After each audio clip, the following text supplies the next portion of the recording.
ರಾಜ್ಯ ರಾಜಕೀಯದಲ್ಲಿ honey trap ವಿಚಾರ ಸಾಕಷ್ಟು ಕೋಲಾಹಲ ಎಬ್ಬಿಸಿದೆ. ಹೌದು, ತಾವು ಕೂಡ ಸದನದಲ್ಲಿ ಇದ್ರಿ. ಆ ಒಂದು ಬೆಳವಣಿಗೆಯನ್ನು ಗಮನಿಸಿದ್ರೆ ಯಾರು ತಪ್ಪಿದೆ ಏನಂತೀಗ ಸ್ವಪಕ್ಷದವರೇ ಮಾಡಿದ್ರು ಅಂತ ವಿರೋಧ ಪಕ್ಷದವ್ರು ಹೇಳ್ತಾ ಇದ್ದಾರೆ. ಇವಾಗ ಕಳೆದ ಸಲ ನಾನು ಭಾರತೀಯ ಜನತಾ ಪಕ್ಷದಲ್ಲಿ ಮಂತ್ರಿ ಆಗಿದ್ದೆ. ಆವಾಗಲೂ ಈ ಸೆಷನ್ ಟೈಮಲ್ಲೇ ನಮ್ಮದೇ ಪಕ್ಷದ ಶಾಸಕರು ಏನೇನೋ ನಿಮ್ಮ ಮೇಲೂ ಅಲಿಗೇಷನ್ಸ್ ಬರ್ತಾ ಇದೆ, ನೀವೆಲ್ಲ ಕೂಡ ಕೋರ್ಟಿಂದ ಸ್ಟೇ ಮಾಡಿಸ್ಬೇಕು ಅಂತಕ್ಕಂಥ ಸಂದರ್ಭ. ಮುಖ್ಯಮಂತ್ರಿ ಯಡಿಯೂರಪ್ಪನವ್ರನ್ನ ಕೂಡ ನಾವು ಭೇಟಿ ಮಾಡಿದೋ. ಅವ್ರು ಈ ಥರದ್ದು ಯಾವುದೂ ಕೂಡ ಇಲ್ಲ, ನೀವ್ಯಾರೂ ಕೂಡ ಸ್ಟೇ ಮಾಡಿಸ್ಬೇಕಾದಂಥ ನೆಸೆಸಿಟಿ ಇಲ್ಲ ಅಂತಂದರು. ಆಗ ಕಟೀಲ್ರು ಬಿ ಜೆ ಪಿ ಅಧ್ಯಕ್ಷರು ಅವ್ರನ್ನೂ ಕೂಡ ಭೇಟಿ ಮಾಡಿದ್ದು.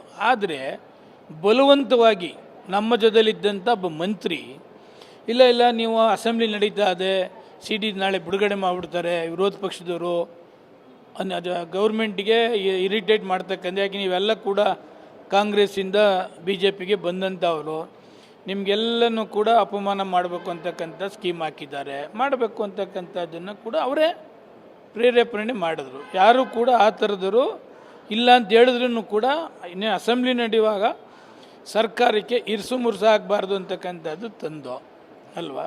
ಈಗ ನಮ್ಮ ಆಡಳಿತ ಪಕ್ಷದವರೇ ವಿರೋಧ ಪಕ್ಷಕ್ಕೆ ಒಂದು ಚೀಟಿ ಕಳಿಸ್ತಾರೆ.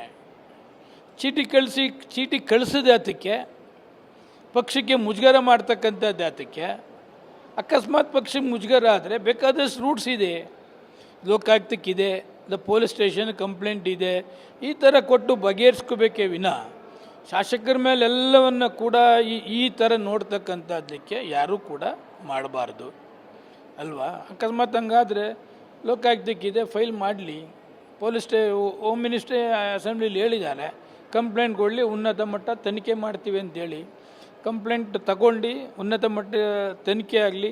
ಸುಮ್ಮನೆ ಎಲ್ಲರ ಮೇಲೂ ಗೂಬೆ ಕುಣಿಸಿ ಏನೇನೋ ಮಾತನಾಡ್ತಕ್ಕಂಥದ್ದು, ಯಾರನ್ನೋ ತೇಜೋವಧೆ ಮಾಡ್ತಕ್ಕಂಥದ್ದು ಹೊರತುಪಡಿಸಿ ಇದಕ್ಕೆ ವಿಕ್ಟಮ್ ಯಾರು? ನನ್ನ ಪ್ರಕಾರ ಈ ಬೆಂಗಳೂರಿನಲ್ಲಿ ಇವತ್ತಿಂದಲ್ಲ, ಇದು 10-15 ವರ್ಷದಿಂದ ಈ ಟೀಮು ಇದ್ದೇ ಇದೆ.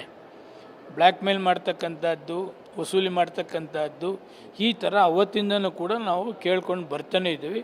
ಇದಕ್ಕೆ ಸರಿಯಾದ ಒಂದು ಕಾನೂನನ್ನು ತರಬೇಕು. ಇದು ಬೊಮ್ಮ ಇದ್ದಾಗಲೂ ಕೂಡ ನಾವು ರಿಕ್ವೆಸ್ಟ್ ಮಾಡಿದ್ದು. ಯಾವ